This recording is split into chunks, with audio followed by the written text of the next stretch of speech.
Hello everyone, आज हम पढ़ेंगे पूरा का पूरा सोडियम पोटेशियम पंप।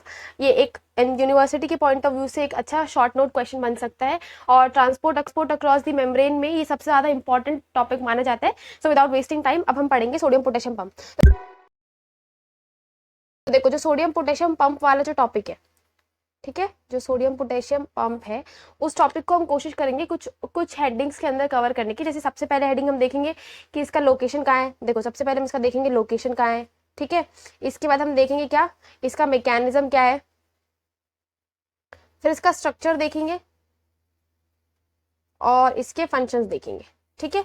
तो आज हमारा पूरा का पूरा सोडियम पोटेशियम पंप इस वाले टॉपिक पे खत्म हो जाएगा एंड आई होप कि हम इन सारे टॉपिक्स को कवर कर लेंगे। ओके, तो सबसे पहले हम अगर बात करें लोकेशन की, तो देखो, अगर हम लोकेशन की बात करें तो लोकेशन होता है इसमें क्या,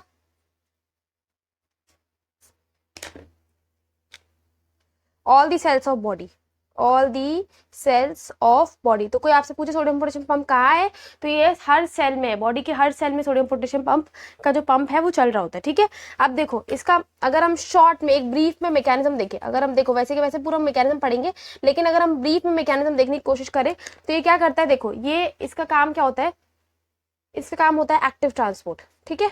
ये क्या करता है, एक्टिव ट्रांसपोर्ट करता है किसका, दो चीजों का, एक तो सोडियम का और दूसरा पोटेशियम का। तो सोडियम को कहाँ फेंकता है, बाहर, आउटवर्ड, एंड पोटेशियम को कहाँ फेंकता है, इनवर्ड। तो ये दो करता है और साथ में ये साइमल्टेनियसली होता है, मतलब साथ में, ठीक है। ये हो गया हमारा दूसरी चीज, ये हमारा एक ब्रीफ मैकेनिज्म है। तीसरी हम बात करें अगर इसके फंक्शंस की, तो इसका फंक्शन इज वेरी इंपॉर्टेंट। अगर हम इसके फंक्शंस की बात करें तो हम दो तीन इंपॉर्टेंट फंक्शन पढ़ सकते हैं, जैसे कि सेल वॉल्यूम मेंटेन करता है, सेल वॉल्यूम मेंटेन, ठीक है। अब कैसे करेगा, देखो, अगर ये जो सोडियम पोटेशियम पंप है ये इसका हमेशा चलता रहना या प्रॉपर्ली चलता रहना इज इंपॉर्टेंट। अगर ये प्रॉपर्ली नहीं चलेगा या इसमें कोई डिसबैलेंस हो जाएगा तो इसका कारण क्या होगा, इसके कारण हो जाएगा सेल फूल जाएगा, तो सेल स्वेलअप हो जाएगा। और सोचो कि हमारी नॉर्मल सेल की साइज है, अगर ये इतना फूल गया तो अब ये क्या हो जाएगा, अब ये फट जाएगा। तो ये हमारा क्या हो जाएगा, फट जाएगा, जैसे हमारा एग्जाम को देख के होता है वो हो जाएगा, ठीक है। अब देखो, जो नेक्स्ट हमारा वो क्या है, मेंटेन करता है सोडियम पोटेशियम का ग्रेडियंट। तो हमारे क्या करते हैं, ये मेंटेन कर रहा है सोडियम का एंड पोटेशियम का ग्रेडियंट अक्रॉस द सेल, कि हमारे हमेशा हमारा सोडियम और जो पोटेशियम का लेवल है वो बॉडी में या हर एक एक सेल के अंदर बैलेंस रहे। और दूसरा इसके कारण क्या होता है, इट मेंटेन्स, है ना, या स्टैब्लिश करता है, क्या मेंटेन्स या establish negative electrical potential, negative electrical potential inside cell, ठीक है। ये हमारा पूरा का पूरा हो गया इसका क्या, फंक्शन के बारे में। अब हम नेक्स्ट उसमें देखेंगे क्या, इसके दो चीजें, एक स्ट्रक्चर, इसके यूनिट्स, स्ट्रक्चर के अंदर कौन कौन सी यूनिट्स आते हैं, एंड फाइनली जो इसका मैकेनिज्म ऑफ एक्शन है, ठीक है। अगर हम सोडियम पोटेशियम का स्ट्रक्चर देखना चाहें तो सब सेल के अंदर होता है। तो हमारा जो पूरा का पूरा सेल अगर हम देखें तो ये हमारा नॉर्मल प्लाज्मा प्रोटीन का plasma sorry cell membrane, plasma membrane का लेयर है, ठीक है। अब इसमें होता क्या है कि हमारे पास ऐसे कुछ दो अजीब से दूसरे गोले के प्राणी होते हैं जो कुछ ऐसे दिखते हैं, ठीक है। एक ये गोले का प्राणी है और दूसरा हमारा कुछ ऐसा गोले का प्राणी है, ठीक है। ये हमारे कुछ है दो गोले के प्राणी, बड़े बड़े से, ठीक है, दिख रहा है आपको। और ये हमारा सेल मेम्ब्रेन। अब देखो, ये जो छोटा वाला है इसको हम बोलते हैं बीटा और ये जो बड़ा वाला है इसको हम बोलते हैं अल्फा। अब अल्फा में भी क्या है, हमारे पास ये हमारा एक्स्ट्रा सेलुलर साइट है, इसमें हम दो गोले बना देते हैं। और जो हमारा इंट्रा सेलुलर साइट है उसमें हम एक, दो और तीन गोले बना देते हैं। और जो हमारा इधर वाला बीटा वाला साइट है उसमें हम सिर्फ एक गोला बना देते हैं यहाँ पे। तो हमने इतने सारे क्या बना दिए, गोले बना दिए। ये हमारे क्या है, साइड से। अब अगर हम बात करें, देखो ये हमारा सिंपल सी बात है, ये बाहर का साइड है और ये हमारा अंदर का साइड है। अब अगर हम बाहर की साइड की बात करें तो ये वाला देख लो, ये हमारा क्या है, दो पोटेशियम का साइड, मतलब यहाँ पे हमारे आके क्या जोड़ेंगे, पोटेशियम अंकल, जो कि यहाँ जोड़ेंगे और अंदर आएंगे ऐसे। फिर ये हमारे क्या है, एक केमिकल का साइड, ओआबिन, ओआबिन साइड। ओआबिन साइड क्या है, इनिबिट करता है इसको पूरे, जो हमारा पोटेशियम, ये जो हमारा ये है स्ट्रक्चर सोडियम पोटेशियम पंप को, उसको इनिबिट करेगा, ठीक है। फिर यहाँ हमारे पास क्या है, ये हमारा एटीपी बाइंडिंग साइट है। फिर ये हमारे पास क्या है, ये हमारे पास फॉस्फोराइलेशन साइट है, फॉस्फोराइलेशन साइट है। फिर ये हमारे पास क्या है, देखो ये और ये हमारे पास क्या है, ये हमारे पास एटीपी के एक्टिविटी वाला साइट है, एटीपेज एंजाइम, जो कि कब एक्टिवेट होगा, जब हमारे पास एक एटीपी और 3 जो सोडियम के साइट है वो आके जुड़ जाएंगे। ठीक है, अब देखो फाइनली होता क्या है, अब हम अगर इसके यूनिट को ऐसे एक अलग से स्ट्रक्चर के फॉर्म में लिख दे तो हम इसके अगर स्ट्रक्चर को देखें तो हम इसके पास 2 यूनिट्स है। इसके यूनिट्स कितने हैं, 2 दिख गया ना, एक अल्फा यूनिट एक बीटा यूनिट। ठीक है, तो जो बड़ा वाला यूनिट हमको देख के समझ में आ रहा है कि बड़ा वाला कौन सा है, अल्फा यूनिट है, तो लार्जर अल्फा एंड स्मॉलर क्या है हमारे पास, बीटा यूनिट है। अब देखो जो अल्फा यूनिट है ना, देखो बीटा में तो हमको सिर्फ दिख रहा है एटीपेज की एक्टिविटी का साइड, लेकिन जो अल्फा यूनिट है, अल्फा यूनिट में हमको 2 चीजें दिख रही है। एक तो पहले इसका साइज देख लो, तो ये हमारे पास 1 लाख मॉलिक्यूलर वेट के आसपास है, और जो हमारा बीटा है वो कितना है, ऑलमोस्ट 55,000 मॉलिक्यूलर वेट के आसपास है। ठीक है, अब देखो जो अल्फा है उसके पास हमारे पास 2 तरह की साइट्स है, एक साइड जो कि आईसीएफ में लोकेटेड है और एक साइड जो कि हमारे पास कहाँ है, ईसीएफ में लोकेटेड है। ठीक है, अब जो आईसीएफ में लोकेटेड है उसमें क्या क्या है, 3 सोडियम बाइंडिंग साइट है, इसके अलावा एक फॉस्फोराइलेशन साइट है, और इसके अलावा एक और चीज क्या है जो कि हमारे पास है, एटीपी बाइंडिंग साइट। ठीक है, तो हम देखें तो हमारे पास अल्फा यूनिट के अंदर आईसीएफ में 3 साइट्स है, एक तो हर सोडियम के लिए अलग अलग 3 बाइंडिंग साइट है, दूसरा फॉस्फोराइलेशन साइट है, और तीसरा है क्या हमारे पास, एटीपी बाइंडिंग साइट। और हमारे एसीएफ में देखें तो 2 पोटेशियम साइट है जो कि पोटेशियम जहाँ बाइंड करेगा, और इसके अलावा ओवाबेन साइट है, इसको आप कुछ भी बोल सकते हो, वैसे I use to call it ओवाबेन साइट। तो ये हमारा पूरा का पूरा जो है इस पेज में हमने कवर कर लिया क्या, structure of the sodium potassium pump. अब फाइनली हम कवर करेंगे इसका मैकेनिज्म वाला पोर्शन, और इसका हम बनाएंगे फ्लो चार्ट छोटा सा। फाइनली हम पढ़ते हैं इस पूरा जो सोडियम पोटेशियम पंप है उसका मैकेनिज्म, और इसका मैकेनिज्म आपके लिए इसके बाद हो जाएगा बहुत इजी।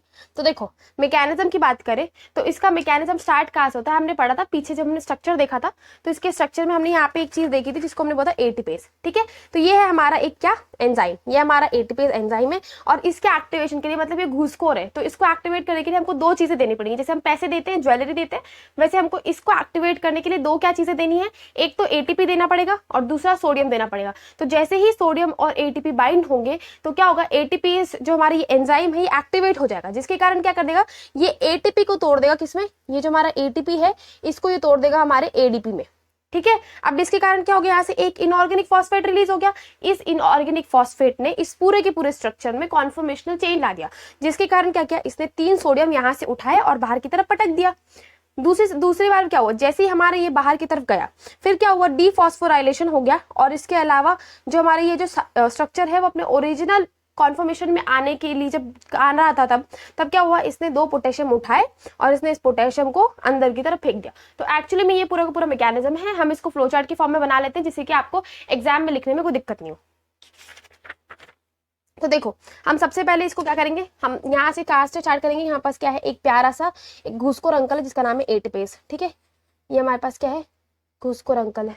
ठीक है, अब इसको हमारे पास क्या चाहिए, इसको हमको एक्टिवेट करने के लिए, मतलब अगर हमको इससे काम निकालना है तो क्या करना पड़ेगा, एक्टिवेटेड व्हेन हमको इसमें क्या चीजें देनी पड़ेगी, एक तो 3 सोडियम देना पड़ेगा और प्लस क्या देना पड़ेगा, एटीपी, 1 एटीपी। ये हमने जब उसको प्रॉपर उसकी जो मांग थी वो दे दिया तो क्या हुआ, जब ये दोनों बाइंड हुए, ठीक है, तो इसको हमने करवा दिया क्या, ये बाइंड हुए किससे, उसके स्ट्रक्चर से। तो जैसे ही बाइंड हुए तो इसके बाइंडिंग से क्या हो गया, हमारा जो एटीपेज है वो खुश हो गया, तो ये हो गया एक्टिव, एटीपेज एक्टिव मतलब खुश हो गया।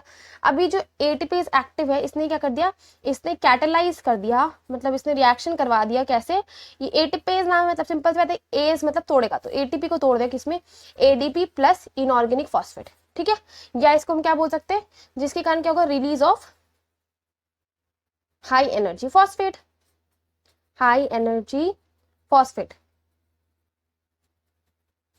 ठीक है, अब इसके अलावा होगा क्या, it causes that will cause, इसके कारण क्या होगा, this high energy phosphate will cause क्या, कॉन्फॉर्मेशनल चेंज, कॉन्फॉर्मेशनल चेंज ला देगा इन दिस कैरियर प्रोटीन, इस कैरियर प्रोटीन के स्ट्रक्चर में, जिसके कारण क्या होगा, हमारा बाहर चला जाएगा,